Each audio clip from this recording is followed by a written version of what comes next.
Today I'm going to be interviewing my good friend from high school. Would you like to introduce yourself?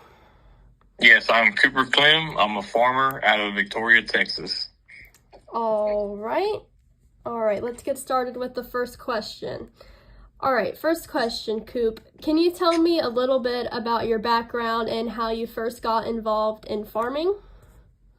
So I had a good neighborly friend of ours, and he was in dire need of help during the harvest season, which is usually in the summer. And I was 14 at the time, and I was more than happy to help him. And that's kind of what got me going in the whole farming deal. And ever since then, I knew that's where I wanted to be, and I absolutely loved it. So I stuck around here and up until today, and that's kind of how I got started. Awesome. That kind of ties into my second question about what kind of education or training prepared you for this work. And I guess that's the type of training that prepared you to be a farmer. Would you like to elaborate on that a little more?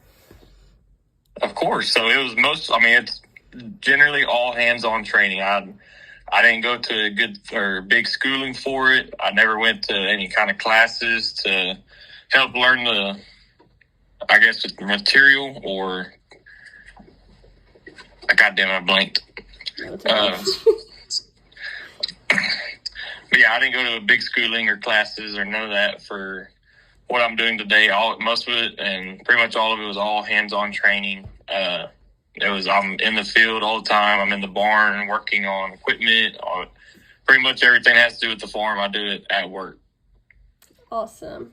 So is there any specific produce on your farm that you tend to, do you tend to more on the crop side, or do you work with livestock, or can you explain exactly what you do? So what we got here, I do a little bit of cattle. That's more of a side job, a weekend project, brings in a little more cash just to help out through the month But the main thing we do is corn. The biggest thing we grow here lately in Victoria, Texas is corn.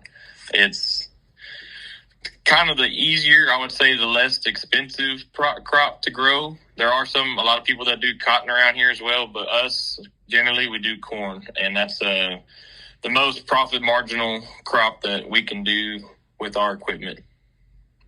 Awesome. So what season is your busy season? Definitely summertime. That's when harvest comes around, and that's when it's all hands on deck. It is minimal 14 to 16-hour days. We are in and out, and all we do is work, eat, and sleep. That's to be the most busiest season. There are a couple seasons during the fall where we do prep work for the fields, planting, fertilizing, and spraying. But the biggest deal we have is just harvest, and it's about roughly a month long with the amount of acres we have and the amount of crop that we have.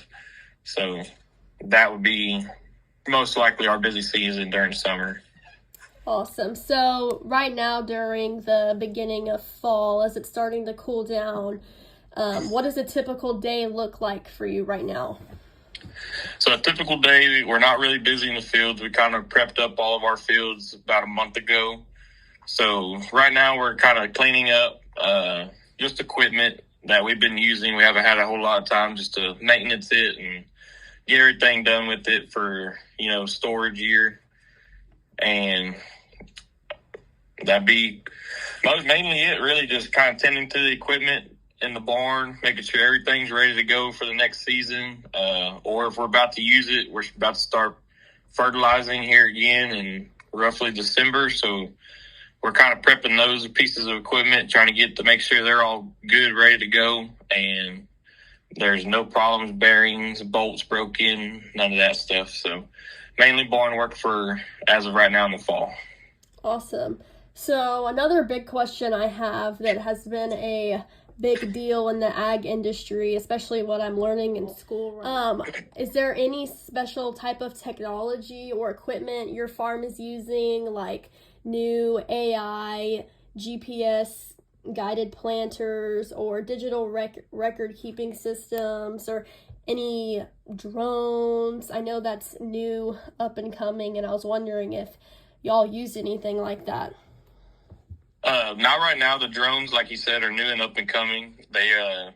to us, because we have so many acres, it'd be hard to justify a drone. But yes, we do have GPS, and that is definitely the biggest piece that we use on our farm during the field work.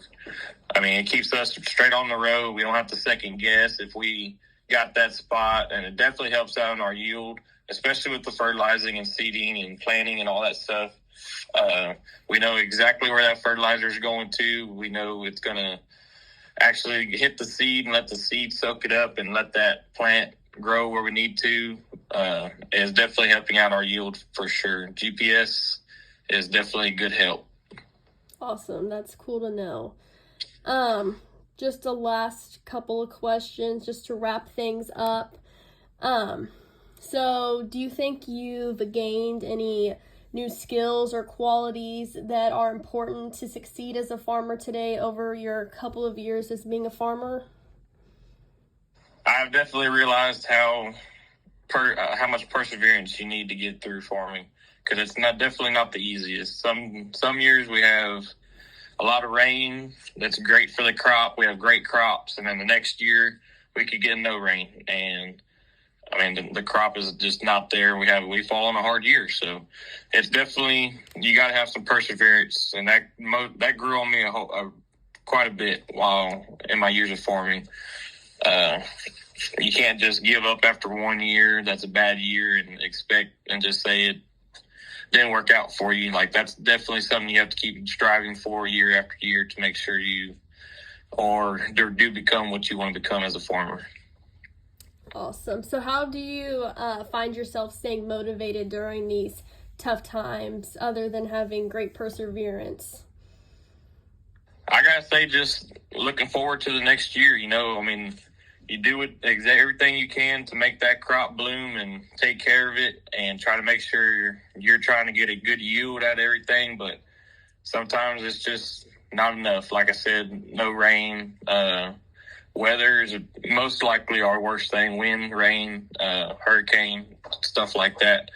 But like I said, you just got to look forward to the next year and hope it's a good year. I can't.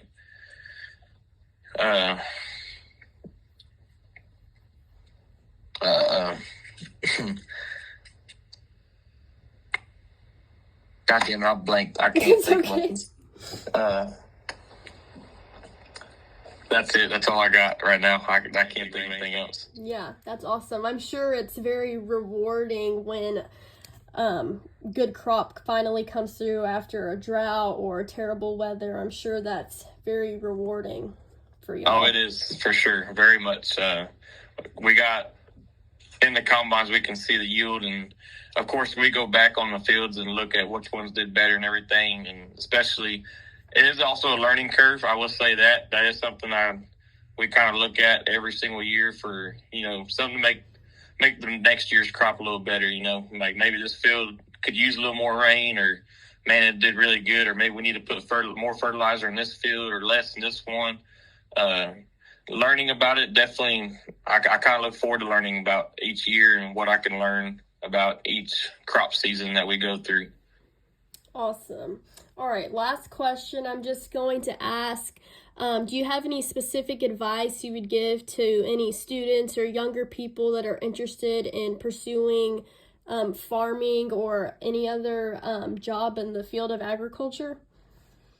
Yes, I would say please do not give up. Like I said earlier, it's not going to fall into the easiest times a lot of the times, but you have to have that dedication to keep going forward and keep doing what you love. You got to have a good, strong love for the game, really. I mean, you got to be in it to win it, and it's a great field to be in. Very rewarding at most times, but when it does fall on a hard time, you got to push through it no matter what. Like I said, for you to become what you want to become later on. Awesome. Well, that's very encouraging, and I thank you for answering all these interview questions with me today, and I wish you nothing but the best, Cooper.